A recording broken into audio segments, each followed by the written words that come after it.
बिस्मिल्लाहिर्रहमानिर्रहीम, अस्सलाम वालेकुम नाज़रीन। आप यूट्यूब चैनल देख रहे हैं, मैं इमरान खान हूँ। कराची ने साबित कर दिया कि वो मिनी पाकिस्तान है। कराची ने साबित कर दिया कि वहाँ के रहने वाले लोग जो हैं वो सियासी नुक्ता नज़र से पाकिस्तान के बाशऊर तरीन लोगों के अंदर उनका शुमार होता है। जिस तरह कराची ने इमरान खान साहब को रिस्पॉन्ड किया, उसकी माजी में कोई मिसाल नहीं मिलती।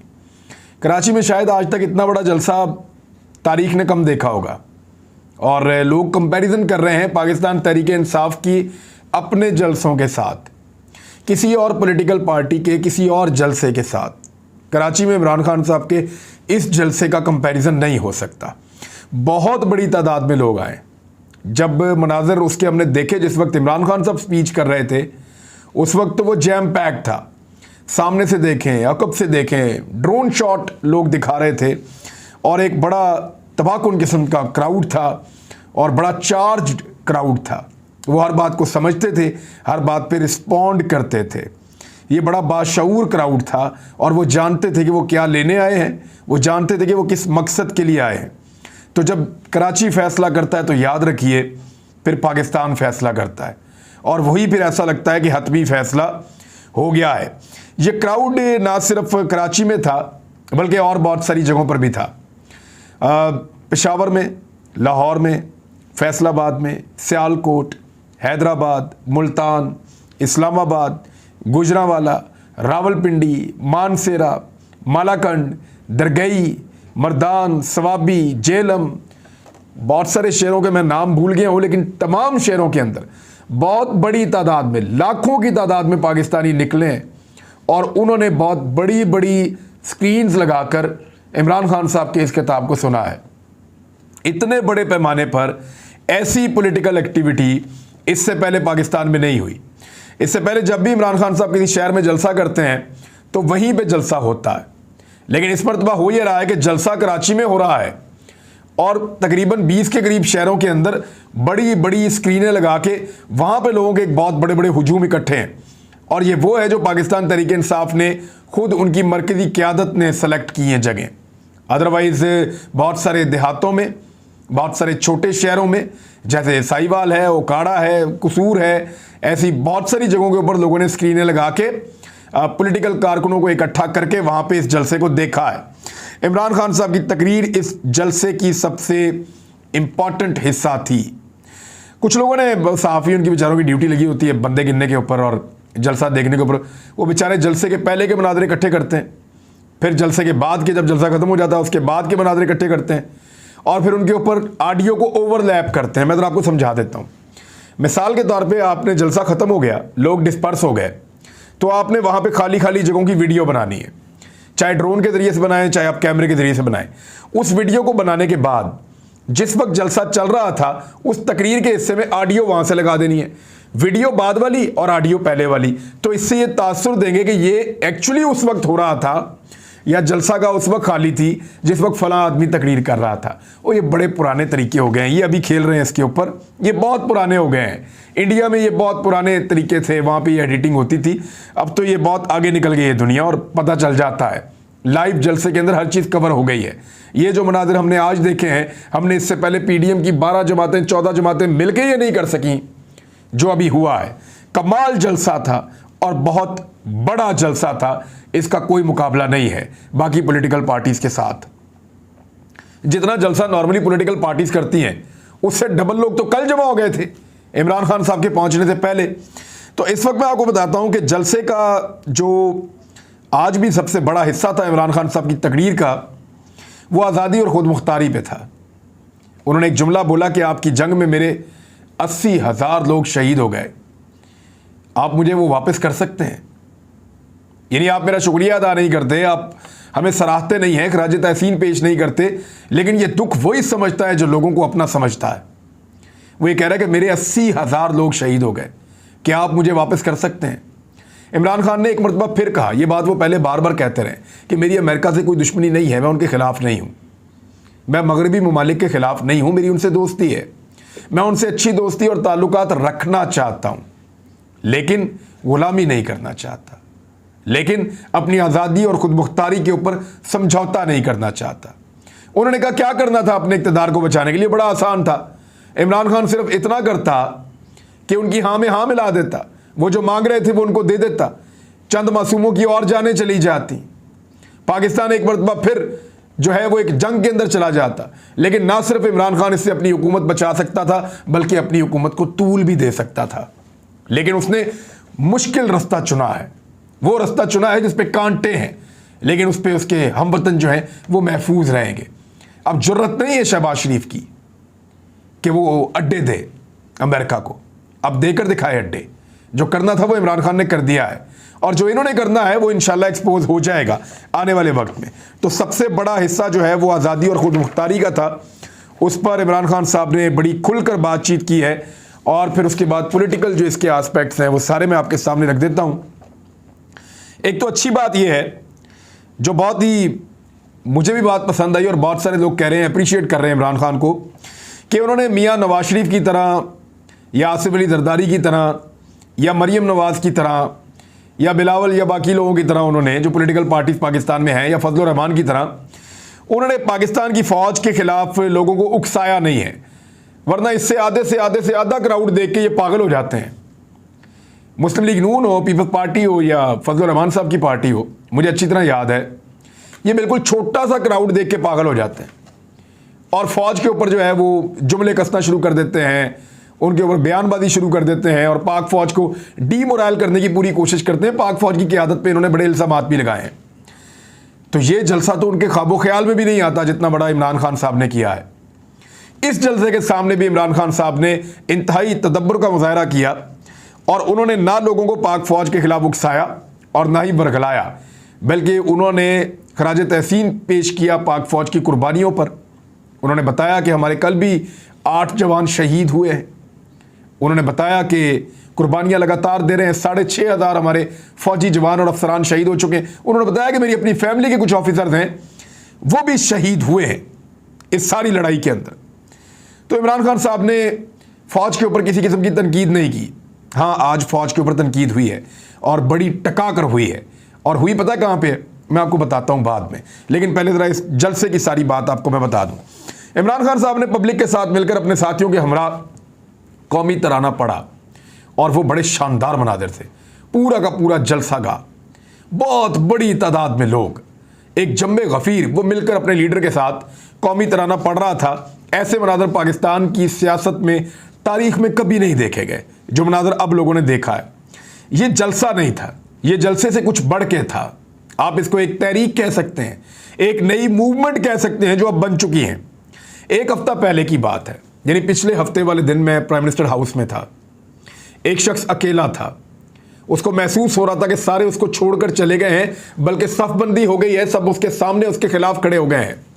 तमाम पॉलिटिकल पार्टीज, पाकिस्तान के तकरीबन तमाम इदारे, पाकिस्तान का तकरीबन तमाम मीडिया, पाकिस्तान के तमाम बड़े स्टेक होल्डर सारे उसके खिलाफ थे। और आज उसकी कौम ने उसको थाम लिया और एक हफ्ते के अंदर अंदर इतना बड़ा जलसा है। कौम इस तरीके से उस आदमी के साथ जुड़ी है कि ऐसा लगता है कि ये सबके लिए खतरा बन गए हैं। इमरान खान साहब ने आज के जलसे में कुछ इंकशाफात किए और उसके अलावा उन्होंने आज के जलसे में कुछ मुतालबात किए और साथ ही साथ उन्होंने कुछ चीज़ें बताई हैं, वो मैं आपके सामने रख देता हूँ। नंबर 1, उन्होंने कहा कि ये जो लोग अब इक़्तिदार में आए हैं, ये NRO मांग रहे थे, मैंने इनको नहीं दिया, अब ये अपने केसेस खुद ख़त्म कर लेंगे और उसका आगाज़ हो चुका है। अफसरान को नंबर 2 उन्होंने बताया तब्दील किया जा रहा है, अपनी मर्ज़ी के अफसरान लाकर लगाए जा रहे हैं। नंबर 3 उन्होंने बताया कि अब पाकिस्तान तहरीक इंसाफ के ऊपर मुकदमात होने वाले हैं और तहरीक इंसाफ के लोगों को डराया और धमकाया जाएगा और उनको सियासत से दूर करने की कोशिश की जाएगी। नंबर 4, इलेक्शन के निज़ाम पर कब्ज़ा करने की कोशिश करेंगे, इलेक्शन कमीशन में अपने बंदे जो हैं वो घुसाएंगे और इलेक्शन को हाईजैक करेंगे। 5वें नंबर पे उन्होंने ये बताया कि इलेक्शन को हाईजैक करके फिर ये इलेक्शन में जाएगा, उससे पहले शहबाज शरीफ इलेक्शन में नहीं जाएगा।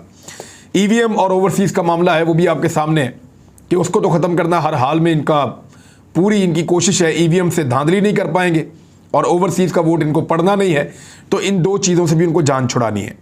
एक और इंकशाफ उन्होंने ये किया कि फ़ॉरेन फंडिंग केस के अंदर इमरान खान साहब की पार्टी को ख़त्म करने का फ़ैसला कर लिया गया है और आने वाले वक्त में इमरान खान साहब की पार्टी को ख़त्म किया जा सकता है। उन्होंने मुतालबा किया कि मेरी ये ख्वाहिश है और मैं ये चाहता हूँ, मुतालबा करता हूँ कि आप तीनों पॉलिटिकल पार्टीज़ का, यानी पीपल्स पार्टी का, PMLN का और तहरीक इंसाफ का, तीनों का एक साथ केस सुने फॉरेन फंडिंग का। तीनों पार्टियों का एक साथ केस सुने फॉरेन फंडिंग का और तीनों का इकट्ठा फैसला कर दें। दूध का दूध और पानी का पानी हो जाएगा। पाकिस्तान तहरीक इंसाफ की सबसे सिस्टमेटिक और सबसे बेहतर फॉरेन फंडिंग है, या जितनी भी उन्होंने फंडिंग ली है सबसे बेहतर इनकी है। पीपल्स पार्टी और पीएमएलएन का तो आप कानों को हाथ लगाएंगे जिस तरह की फॉरेन फंडिंग है। वो मैंने केस पढ़ा था तो मैं सर पकड़ के बैठ गया था कि इन्होंने किया क्या है। लिहाजा अगर इकट्ठे फैसला होता है तो फिर पीटीआई को तो बहुत थोड़ी सजा होगी, शायद जुर्माना हो जाए, लेकिन पीएमएलएन और पीपल्स पार्टी ये तो बर्बाद हो जाएंगे, सफा हस्ती से इनकी जो है ना वो खत्म हो जाएगा मामला। अब इमरान खान साहब ने कुछ मुतालबात किए हैं। उनका पहला मुतालबा पाकिस्तान में फौरी इलेक्शन करवाए जाएं। उनका दूसरा मुतालबा पाकिस्तान में फौरी इलेक्शन करवाए जाएं। उनका तीसरा मुतालबा पाकिस्तान में फौरी इलेक्शन करवाए जाएं। एक ही मुतालबा इमरान खान का कि पाकिस्तान में फौरी इलेक्शन करवाए जाएं, इसके अलावा पाकिस्तान का और कोई हल नहीं है। वो फौरन इलेक्शन में जाना चाहते हैं ताकि लोग फैसला करें और अमेरिकन फैसला जो है वो पाकिस्तान के ऊपर मुसल्लत ना रहे। अमेरिकन जो करवाना चाहते हैं इस हुकूमत से वो नहीं होना चाहिए। लेट द पीपल डिसाइड, लोगों को वोट करने दें, लोग फैसला करें। अगर ये इतने मकबूल हैं और इतना लोगों के अंदर इनको जोम है कि लोग इनको पसंद करते हैं तो आए और इलेक्शन के मैदान में मुकाबला करें। इमरान खान साहब ने कहा कि दीवार से ना लगाया जाए। ये ज़रा थोड़ा सा इसको टेक्निकली समझें। इमरान खान तब तक कुछ भी ऐसा नहीं करेंगे जिससे कुछ ऐसा हो जाए जिससे इदारों को, मुल्क को, सबको मुसीबत पड़ जाए। देखें, क्राउड तो उनके पीछे निकला है, बहुत बड़ी तादाद में लोग उनको फॉलो कर रहे हैं और वो हमेशा अपने लोगों को पुरअमन रहने का कह रहे हैं, पुरअमन एहतजाज का कह रहे हैं और वो कर भी रहे हैं। लेकिन अगर उनको दीवार के साथ लगाया गया, जिसका आज उन्होंने इशारा दिया है, तो फिर ये वाला इमरान खान आपको नहीं मिलेगा। वो एक मुख्तलिफ इमरान खान होगा अगर आप उसको दीवार के साथ लगाएंगे। तो मैंने पहले मना किया था, कोई पंगा मत करना, मुसीबत बन जाएगी। इमरान खान और उसका क्राउड जो है वो पाकिस्तान में आपके लिए एक बड़ी मुसीबत बन जाएंगे। लेकिन पंगा करने वालों ने पंगा किया, अब भुगते। और अब मैं दोबारा कह रहा हूं कि अगर इमरान खान के साथ कोई और एडवेंचर किया या उसको दीवार के साथ लगाने की कोशिश की तो वो जो नहीं बोल रहा ना वो भी बोलेगा, ये मैं जानता हूं। और बहुत सारे ऐसे हकायक हैं जो मुझे पता है, मैं अभी आपके साथ शेयर नहीं कर सकता क्योंकि हम अंडर ओथ हैं। बहुत सारी चीज़ें उन्होंने हमें बताई है इमरान खान साहब ने। ये पहिया जाम हड़ताल भी कर सकते हैं वैसे पूरे पाकिस्तान में, अगर चाहें तो ये चाहें तो इस वक्त कर सकते हैं क्योंकि इतनी बड़ी स्ट्रेंथ इनके पास मौजूद है। और फिर हुकूमत क्या करेगी उस सूरत हाल में, ये आप अच्छी तरह जानते हैं। इमरान खान साहब ने एक और भी नुक्ता उठाया है। उन्होंने कहा कि एक इम्तिहान है अदलिया का और इदारों का कि एक भगौड़ा है जो बाहर भागा हुआ है वो वापस आ रहा है डिप्लोमेटिक पासपोर्ट और बाकी चीज़ों के साथ। देखते हैं कि क्या इंसाफ होता है। ये टेस्ट है इदारों का और अदलिया का। अदलिया से 2 शिकवे किए उन्होंने दोबारा। एक कि आपने हॉर्स ट्रेडिंग नहीं रोकी, हमने आपसे कहा कि इन जो मुनहरिफ अराकीन हैं या लोटे हैं इनका फैसला करें, आपने फैसला नहीं किया। और मैं कोई कानून नहीं तोड़ रहा था, मैं कुछ ऐसा नहीं कर रहा था जहाँ पे कोई कानून मैं तोड़ देता उस रात को। आपने आधी रात को अदालत लगा दी, क्यों मेरे ऊपर इतना बड़ा गिल्ट। मैं वहाँ पे मौजूद था, वैसे मैं प्राइम मिनिस्टर के साथ था उस दिन और भी साफ़ी वहाँ पे थे। जब हमने इमरान खान साहब को बताया कि अदलिया खुल गई आधी रात को, वो हैरान हो गए। उन्होंने क्यों, मैं ऐसा क्या कर रहा हूँ कि अदलिया खुल गई इस वक्त रात को। भाई मैं कानूनी काम कर रहा हूँ, मैं तो कोई गैर कानूनी काम नहीं कर रहा। क्या ज़रूरत पड़ गई आधी रात को अदालत खोलने की। वो बड़े मायूस हुए थे उस वक्त और उनको बड़ा दुख हुआ था इस बात का। उन्होंने इसका जिक्र भी किया है। अब मैं बताता हूँ कि तजर्बात का फ़ायदा क्या होता है। देखिए, जब भी कभी अली वजीर या मोहसिन दावड़ पाक फौज को गालियां देते थे ना, या जनरल बाजुआ के ऊपर तनकीद करते थे, तो यहां से जवाब आता था पाकिस्तान तहरीक इंसाफ की जानिब से। आज ये दोनों ने मिलकर पाक फौज को धोया है। अली वजीर ने, को पाक फौज तो जवाब नहीं दे सकती ना अब, या पाक फौज का बंदा भी इलेक्शन लड़के कौमी असम्बली में खड़ा हो, वो खड़ा होकर फिर अपने यूनिफॉर्म के अंदर वो आके जवाब दे, नहीं हो सकता, मुमकिन नहीं है, आइन में इसकी गुंजाइश नहीं है। तो सबसे पहले तो आप सुन लें कि अली वजीर ने क्या कहा। उसने जनरल बाजुआ के खिलाफ काफ़ी तनकीद की। उसने कहा जी मेरे पे इल्ज़ाम लगाते हैं, कभी किसी यूनिवर्सिटी में जाके, कभी सहाफ़ियों के अंदर जाके, कभी किसी और जगह पे जाके। तो जनरल बाजुआ का उन्होंने बताया कि जैसे कोई पर्सनल मामला है। तो उन्होंने कहा मुझे कहते हैं कि मैं, कभी कहते हैं सहाफ़ियों में, मैं वैसे उस मीटिंग में था जनरल बाजुआ के साथ। उन्होंने कहा जी वो कहते हैं जी इसका प्रॉपर्टी का मसला है, फ़ौज के साथ इसका फटा पड़ा हुआ है और ये इसलिए नफरत करता है। वहाँ पर कोई ट्रांसपोर्ट का अड्डा है जहाँ पर प्रॉपर्टी का मामला है और अली वजीर का असल मामला वो है। तो अली वजीर ने आज जनरल बाजुआ को चैलेंज किया कौमी असम्बली के अंदर खड़े होकर और काफ़ी तज़हीक की है। ये अली वजीर ने, जो इस वक्त मौजूदा हुकूमत का हिस्सा है, जिसको हुकूमत बनाकर दी गई है, इंपोर्टेड हुकूमत जिसको बनाकर दी गई है ना, ये उसने तनकीद की है जनरल बाजवा के ऊपर और फ़ौज के ऊपर। और क्योंकि ये फ़ौज हमें कहती है कि हमारे जर्नैल पे तनकीद का मतलब है फ़ौज पे तनकीद, तो फिर फ़ौज पे ही तनकीद हुई ना, तो वो फ़ौज के ऊपर जो है वो तनकीद कर रहे हैं। दूसरा, ये उसने चैलेंज किया कि प्रॉपर्टी का कोई मसला है तो बताएं, लेकिन ये जनरल बाजवा साहब ने हमें बताया था, मैं उस मीटिंग में था साफ़ियों वाली में, जब उन्होंने ये चीज़ बताई थी। सलीम साफ़ी बहुत कह रहा था कि छोड़ दो इसको, छोड़ दो इसको। जनरल बाजवा साहब के साथ ज़िद कर रहा था कि अली वज़ीर को छोड़ दो, लेकिन जनरल साहब ने कहा कि उसने फ़ौज की तौहीन की है। वो तो ये भी कहता था कि मैं ये जो बाढ़ है ना, जो बॉर्डर पे लगी हुई है पाकिस्तान अफगानिस्तान की, उसके साथ फ़ौजी जर्नैलों को बांधूंगा और जीप के पीछे बांध के घसीटूंगा। उसके बाद वो गिरफ्तार हुआ था, हेट स्पीच के बाद। बहरहाल जनरल साहब पे तनकीद हुई है। मोहसिन दावड़ ने भी एक मुतालबा किया है।